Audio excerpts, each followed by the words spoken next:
दोस्तों, कोई भी सब्जेक्ट भारी तभी लगता है तब तक उसकी जानकारी नहीं होती है। तब तक जब आपको जानकारी हो जाएगी किसी भी सब्जेक्ट का, वो बिल्कुल आपको आसान लगने लगता है, उसमें आपका इंटरेस्ट जग जाता है।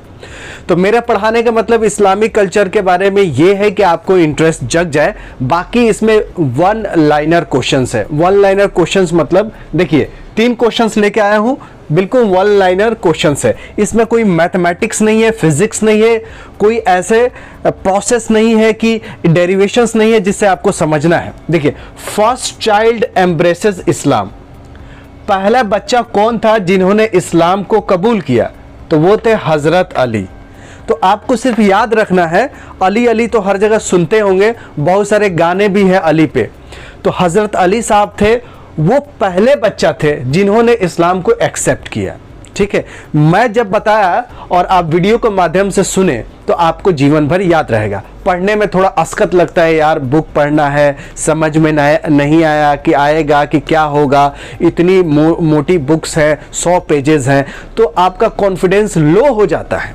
और जब आप वीडियो देखते हैं तो आप बिल्कुल चार्ज अप हो जाते हैं, आपको लगता है कि बिल्कुल मैं फोड़ डालूंगा। तो क्वेश्चंस हर टॉपिक में मैं इसलिए लेके आता हूं कि थोड़ा इंटरेस्ट जगे और आपको लगे और समझ में आए कि किस टाइप्स के क्वेश्चंस आते हैं, कि क्वेश्चन ही आपको एंट्रेंस एग्जामिनेशंस में बढ़ाना है। आपको रिसर्च स्कॉलर इस्लाम का नहीं बनना है, आपको उतना ही पढ़ना है जिससे एंट्रेंस एग्जामिनेशंस में कुछ मार्क्स आपको हासिल हो जाए। आफ्टर डेथ ऑफ फादर, आपको पता ही होगा कि मोहम्मद सल्लल्लाहु अलैहि वसल्लम बहुत छोटे ही थे, तभी उनका फादर का देहांत हो गया था, इंतकाल हो गया था। तो उनको कौन परवरिश किया? जब उनके फादर की डेथ हो गई तो किन्होंने उनको परवरिश किया? जस्ट फादर की डेथ की बात हो रही है। तो उनके अंकल थे जिनका नाम था अबू तालिब। देखिए, अबू तालिब और अब्दुल मुतल्लिब में कंफ्यूज मत हो जाइएगा। उनके दादा का नाम था अब्दुल मुतल्लिब, जिनको आमिर भी बोलते हैं, आमिर खान, वो दादा थे। तो मुतल्लिब और तालिब में बहुत कंफ्यूजन होता है। अबू तालिब थे क्योंकि इसमें अब्दुल है, इसमें अबू है, यहाँ तालिब है, मुतल्लिब है, तो बहुत कंफ्यूजन होता है। तो अबू तालिब छोटा नाम देखिए, जिसमें एक ही टी है, इसमें डबल टी है, ये याद रखिए। डबल टी वाले दादा हैं और सिंगल टी वाले चाचा हैं। तो इनके अब्बा के देहांत के बाद, इंतकाल के बाद, इनके चाचा ने परवरिश की। तो हजरत मोहम्मद सल्लल्लाहु अलैहि वसल्लम के फादर का नाम था अब्दुल्ला, जिनको अब्दुल दार के नाम से भी जाना जाता है। तो कहीं कहीं अब्दुल्ला आएगा, कहीं अब्दुल दार के नाम से आएगा। तो आपको ये दोनों नाम याद रखनी है, ठीक है। जैसे कि आप अक्षय कुमार का सरनेम है भाटिया, तो भाटिया भी बोल सकते हैं, मिस्टर भाटिया, या आप उनको अक्षय कुमार भी बोलते हैं या मिस्टर कुमार बोलते हैं। तो एक ही इंसान है, डबल डबल नाम भी होते हैं। जैसे ये अब्दुल्ला है, ये अब्दुल दार हैं। तो अबू तालिब जो थे, ब्रदर थे अब्दुल्ला जी का। अब्दुल्ला जी कौन थे? हजरत मोहम्मद सल्लल्लाहु अलैहि वसल्लम के फादर थे। तो जैसे इनकी देहांत हुई, डेथ हुई, किनकी? अब्दुल्ला जी का। तो इनके भाई जो कि चाचा थे मोहम्मद सल्लल्लाहु अलैहि वसल्लम का, इन्होंने परवरिश की। अब चाचा का भी इंतकाल हुआ तो किसने किया?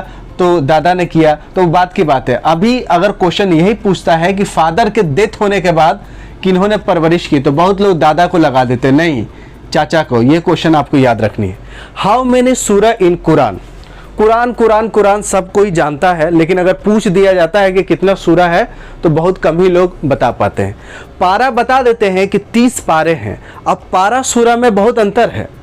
पारा क्या है? पार्ट है। जैसे मान लीजिए एक सूरा है, जो दूसरा सूरा है वो 3 पार्टों में है, पहला पार्ट, दूसरा पार्ट, तीसरा पार्ट। जैसे जिसमें निकाह के बारे में पूरा फुल डिस्क्रिप्शन है, तो हम लोग बोलते हैं कि दूसरा पारा में है, तीसरा पारा में है, चौथा पारा में है, लेकिन वो सूरा एक ही है।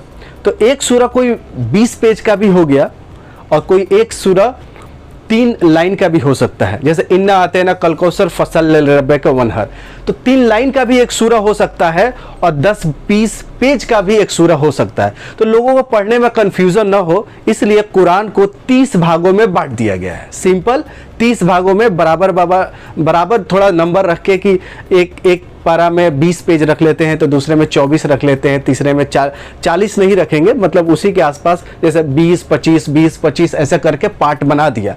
तो पारा का मतलब सूरा नहीं होता है। बहुत लोग समझते हैं कि एक पारा एक सूरा है, ये कंफ्यूजन है। तो कुरान में टोटल 114 सूरा है, यानी 114 टाइप्स के, जैसा हम लोग बोलते हैं श्लोक है, ठीक है, वर्सेस बोलते हैं हम लोग। किस में बोलते हैं वर्सेस? बाइबल में जैसे यहाँ पे हम लोग आयत बोलते हैं, जैसे भागवत गीता में हम लोग बोलते हैं श्लोक, उसी तरह बाइबल में वर्सेस बोलते हैं। तो आपसे पूछा जाएगा कि कितना सूरा है कुरान में? 114। फिर आयत पे भी क्वेश्चन आएगा कि आयत कितने हैं। तो एक सूरा में बहुत सारे आयत हो सकते हैं। आपको पता चल गया कुरान है, इसमें 30 पार्ट है, 30 पारा है। अब पूरे 30 पार्ट में 114 क्या है? सूरा है। और हर सूरा में आयत है।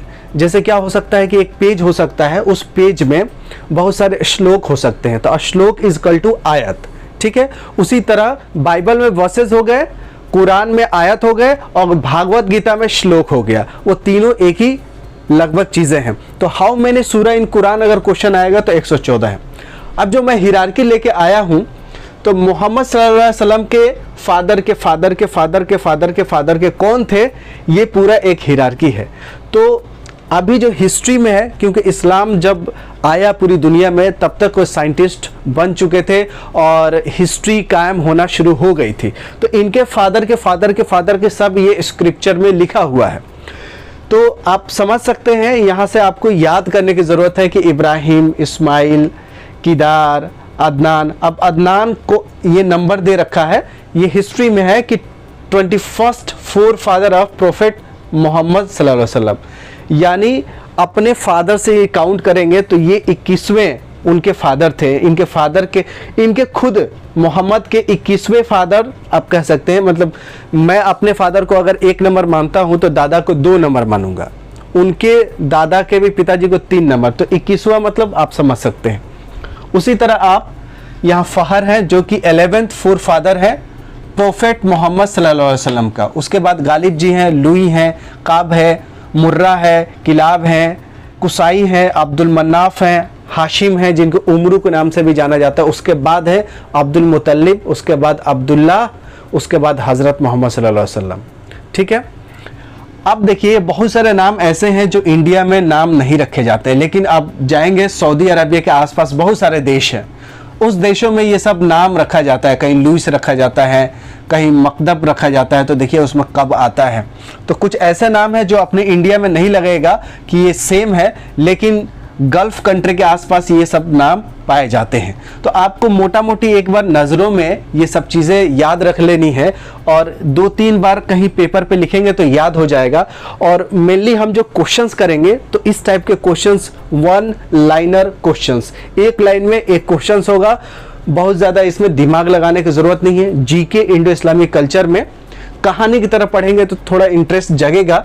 बाकी आप ये ज़रूरी नहीं है कि ये पूरा याद रखें, ज़रूरी ये है कि मोहम्मद के इमीडिएट जो फादर है, फिर इनके फादर है, 3 हिरार्की में भी याद रहेगा तो काम चल जाएगा। लेकिन कभी कभी ये जो 11th है, जहाँ 21st है, ये चीज़ें पूछ ली जाती है।